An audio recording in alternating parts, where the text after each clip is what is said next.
Hey everyone, I'm Mike from theparkprodigy.com, and on today's video we're about to break down exactly what you should be doing when rope dropping at Walt Disney World. Rope dropping in general has just become so popular over the years, very simply because, as the saying goes, the early bird gets the worm, and that is no different at the theme parks. We feel that getting up early and getting over to the parks as early as possible in the morning does save you a tremendous amount of time in the parks and avoid waiting those long lines later in the day. Rope dropping has gotten a bit more complicated over at Walt Disney World with the new release of early park admission for on-site Disney World guests, and that's why we're breaking down this video. We are going to break down exactly how or what you should be doing when rope dropping if you are staying at a Disney World hotel, and even if you're not staying at a Disney World hotel, we're going to try to break down all of it. So if you are in the process of planning a Disney vacation and you're thinking about rope dropping, you are going to want to be sure to stick around until the end of this video.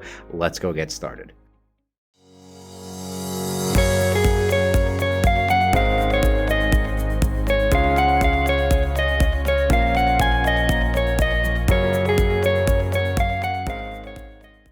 Thank you all so much for checking out this video. Like I said, we are about to break down exactly what you should be doing when rope dropping at Walt Disney World. Rope dropping is a little bit more complicated these days because Disney now has early park admission for on-site hotel guests. That's right. If you're staying in a Disney World hotel, you will get into the Disney World theme parks a half hour before the parks open for regular guests. Now, how does that tie into rope dropping? What if you're not staying at a Disney World hotel? Well, yes, that's exactly what we're going to cover in this video. We're going to try to give little tips and tricks and show you exactly what to do in both situations.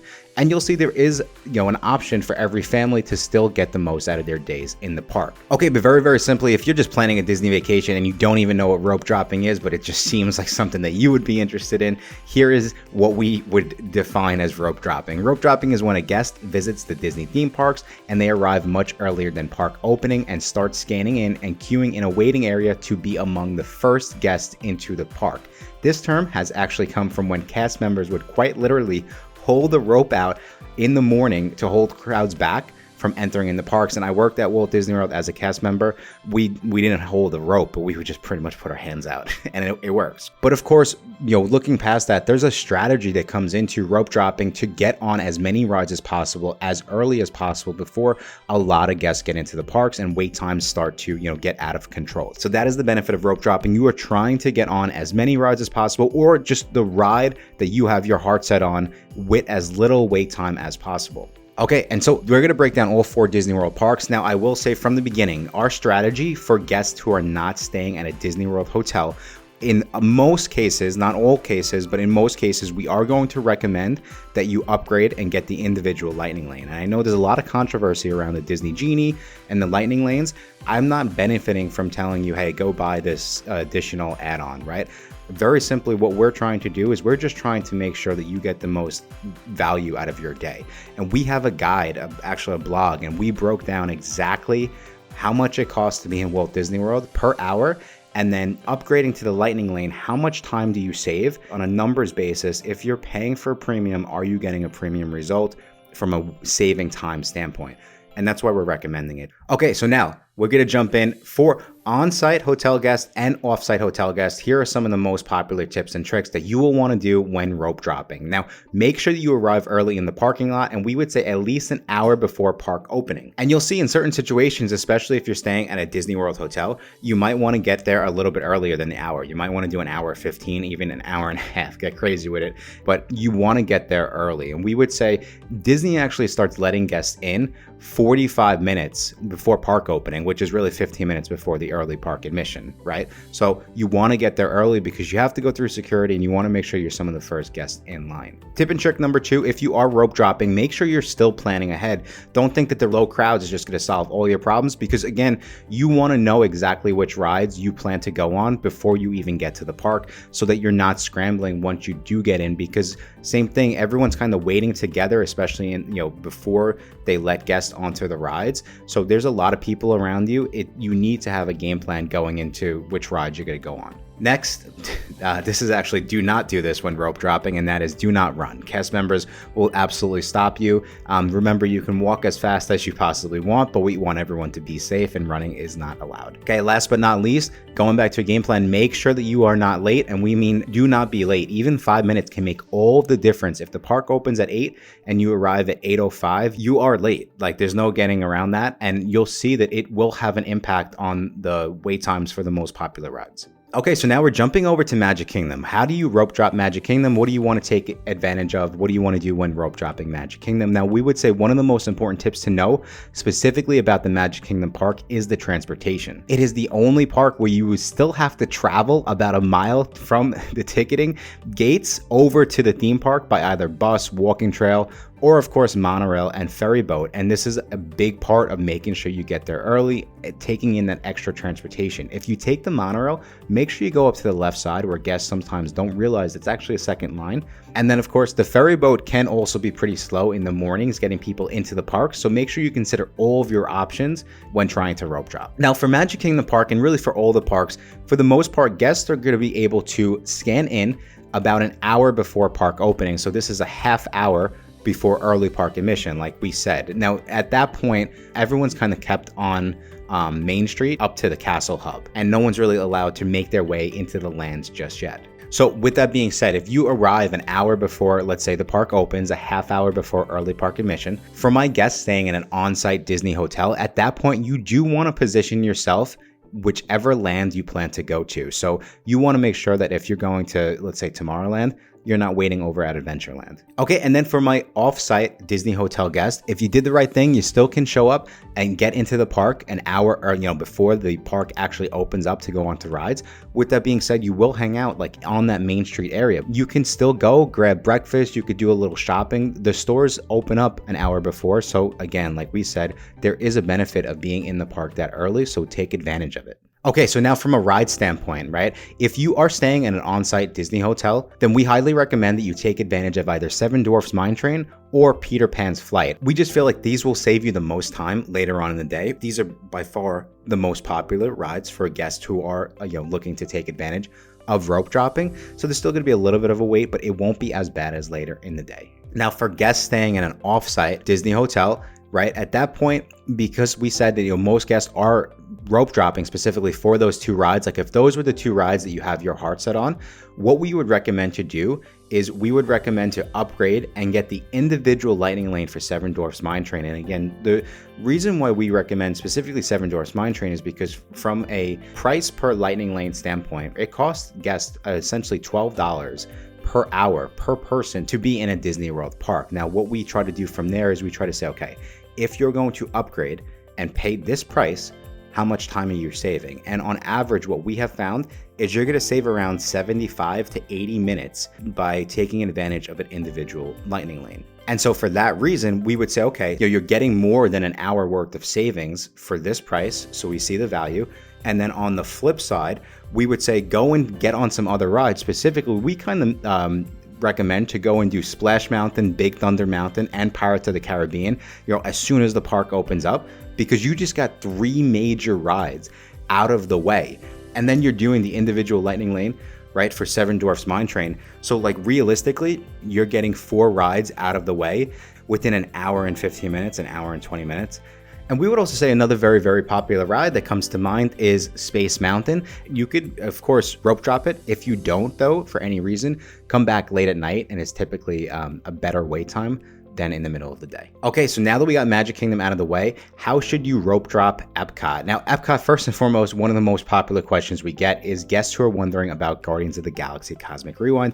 And unfortunately, at this time, you still cannot rope drop Guardians of the Galaxy. Disney is running this ride completely through their virtual queue system. And if you're unsure what the virtual queue is, we have a blog post that will explain everything about specifically how you can go about getting on that ride. But jumping into some of the best things to do when rope dropping at Epcot, and of course, getting back to the transportation, understand the transportation options and try to, kind of give some thought to what is the best fit. Now, of course, Epcot and Hollywood Studios do have the Disney Skyliner, but outside of the Disney Skyliner, you do have the Friendship boats, which take guests from over at the Disney Boardwalk area, and then also you can walk from any of the Disney Boardwalk area hotels Other than that, any of the other hotels on Disney property, or if you're driving, you're going to take a bus. Now, why this is important to understand is if you're driving or taking a bus, you will be entering through the front of the park. Now, guests might not know that Epcot actually has 2 entrances. So if you take the Disney Skyliner, or if you're coming from any of the Disney Boardwalk hotels,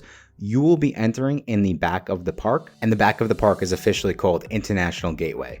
So if you're planning to, let's say, rope drop a ride at the front of the park and you're entering through the back, like it could be legit a 25 to 30 minute walk, depending on how fast you walk, just to get to the front of the park to that ride. So this is important, especially when, as you could see, that time is of the essence when rope dropping. So what we would say around that is either A, you'll come up with a game plan that kind of takes advantage of where you're coming into the park, or B, if you know you want rides in the front of the park, then make sure you're entering through the front of the park, or give yourself some extra time to just make it over to that side of the park. Okay, so now we're going to break down for guests who are entering through the main entrance of the park. Specifically, you will want to take advantage of rope dropping over at Test Track, Soarin', Living with the Land, Journey into Imagination with Figment, to go in like team put that on there, and The Seas with Nemo and Friends. Moving on to the back of the park, if you are trying to rope drop and you're coming in from the back of Epcot, of course you're going to want to take advantage of Remy's Ratatouille Adventure and then Frozen Ever After. We would say that the most rides that guests typically try to rope drop are going to be Test Track, Frozen Ever After, and Remy's Ratatouille Adventure. So with that being said, specifically if you know you're going on, let's say you want to do Test Track, come in from the front of the park. If you're looking to do Frozen or Remy's Ratatouille Adventure, try to make your way in from the back of the park. Specifically for Remy's, Frozen is kind of like right in the middle, but from a timing standpoint, we actually do believe it is still a little bit closer to the back entrance of the park. Okay, so now for guests staying at an on-site Disney World hotel, we would say, go crazy. Whichever ride you have your heart set on the most, go and tackle that ride. Now, you'll see that for guests not staying at an on-site Disney World hotel, this is actually the only park that we're not recommending, or you really can't take advantage of upgrading and using that individual Lightning Lane. And the main reason is because it is for Guardians of the Galaxy. So we just don't see the value there. What we would say is there's not as many rides at Epcot. There's still value in getting to the parks early, rope dropping. And even after, the early half hour is up, we still think there's value and you could still go and get on some relatively short lines. What we would recommend is hit either Frozen or Remy's Ratatouille Adventure, or another way to get, like, let's say 3 rides out of the way as early as possible is doing Soarin', The Seas with Nemo and Friends, and Journey into Imagination, like we said. But I would also say that Soarin', the wait time is kind of pulled back a little bit. There's definitely still value there, but you're going to end up waiting a little bit longer for some of the other rides later in the day, but you'll still get through everything. I mean, Epcot is still a very, very tackable park. So those are just some of the best things to do. Okay, I think we are about halfway through the Walt Disney World theme parks, and I just wanted to take a quick minute to thank you again so much for checking out this video. And if you are finding this video helpful and you do want similar videos like this, just be sure to subscribe to our channel, as we do have a lot more similar videos coming out in the coming weeks. But back to the planning. Okay, so let's move on to the next park, and that is Animal Kingdom. What should you be doing when rope dropping at Animal Kingdom? And you'll see this park is probably the one park where everyone is really going to the same ride. So with that being said, there is certain things that you might be able to do a little bit differently, but let's talk about the main ride everyone's going to, and that is Avatar Flight of Passage. Now, this is probably the one park that we would say for guests who are staying at an on-site Disney World hotel, you really need to be some of the first guests that they let into the park. We would say make sure that you're waiting outside before they even open this park up to allow guests even into the park. For guests who are not staying at a Disney World hotel, it's the same thing. You'll be able to go into the park, with everyone else. You'll have to wait like in that main hub there where the Tree of Life is. With that being said, right, for on-site hotel guests, if you're going to Flight of Passage, you're going straight there, and you're probably still going to wait a little bit. On the flip side, if you're staying at a non-Disney hotel, I would recommend to do the Lightning Lane here. And this by far is one of those rides that I would say, I would really recommend to do the Lightning Lane. I've rope dropped Avatar, and I've waited 3 hours. And that is because we didn't show up exactly when we were supposed to. We still showed up before they opened the park, but we were kind of like towards the back. It was around the holidays as well, but this ride is really hit or miss. So if you're not staying at a Disney World hotel, I definitely recommend to upgrading to the Lightning Lane, we have found that on average, you'll pretty much save around 2 hours. And depending on where the Lightning Lane price is, we feel like it is worth it. And we've done averages right around like $16 to $17 for that individual Lightning Lane. On the flip side, let's say that you're there early at that point and go. Sometimes the wait time can be maybe only like an hour and a half. If it's honestly anything below 2 hours, in my opinion, it's worth it. So I think for this one, you'll be okay no matter what you do, but we would still recommend upgrade to the Lightning Lane. I would even say upgrade to the Lightning Lane if you're staying at a Disney hotel, just because I do think it will save you time in the parks. And then for those guests who, let's say, do upgrade to the Lightning Lane, you can go and tackle the Safari, which one is Avatar, longest wait time, 2 is the Safari. And then the other cool thing about rope dropping the Safari is that is typically when animals are most active at the parks. So it can be a really, really cool experience for your family. Okay, and then I know I rambled there a little bit. Just to recap, for a guest staying in an on-site Disney hotel with early park admission, you're going to want to do Flight of Passage first and then hop over to Na'vi River second. For guests who are possibly not staying in a Disney hotel or upgrading to the Lightning Lane, what we would recommend to do is to do the Safari, Expedition Everest, and then Dinosaur in that order. And then again, hopefully, it might be tough to get through this in, let's say the hour that we had suggested previously over at Magic Kingdom. But for these 3 rides, you could probably tackle them in the first hour and a half to 2 hours. And again, on average, when you're getting 3 major rides out of the way, first 2 hours, your day is looking that much better. Okay, so over to Hollywood Studios, and we actually did a complete video on if you should rope drop a specific ride at Hollywood Studios, and that is if you should rope drop Rise of the Resistance. But you'll see it's going to be a similar strategy for guests who are looking to rope drop Hollywood Studios. And of course, like we said, from a transportation standpoint, Hollywood Studios does also have the Disney Skyliner for guests who get over to the park. They do have the Friendship boats.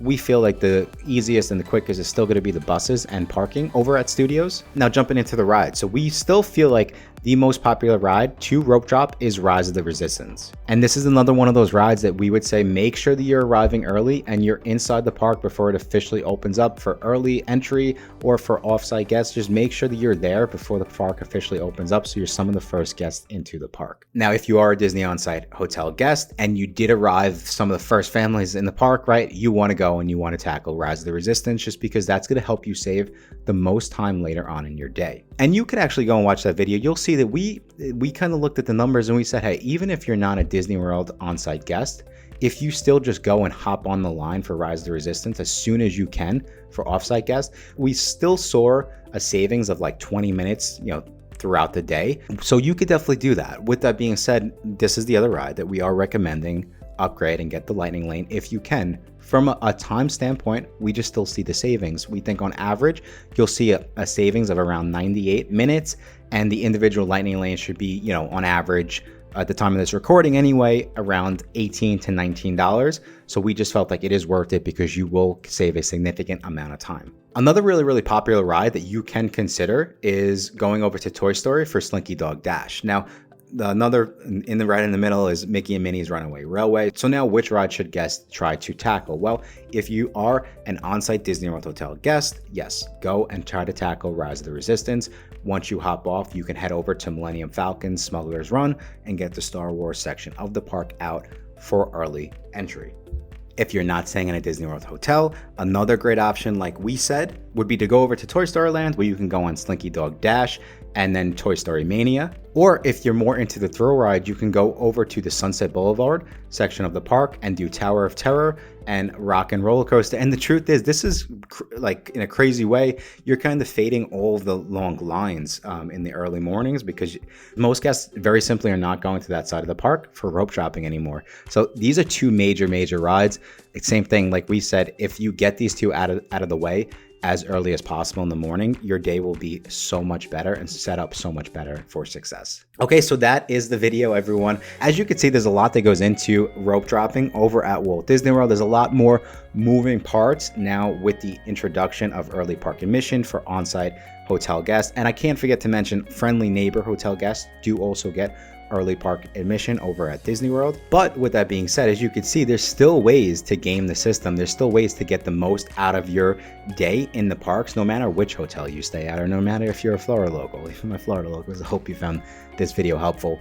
That was really the main point. We wanted to just try to show you like, hey, this is how you get on as many rides as possible. This is how you tackle the most popular rides. And if you are in the process of planning a Disney World vacation, just be sure to go check out our website, theparkprodigy.com. Thank you all again so much for checking out this video. Until next time, I will talk to you soon.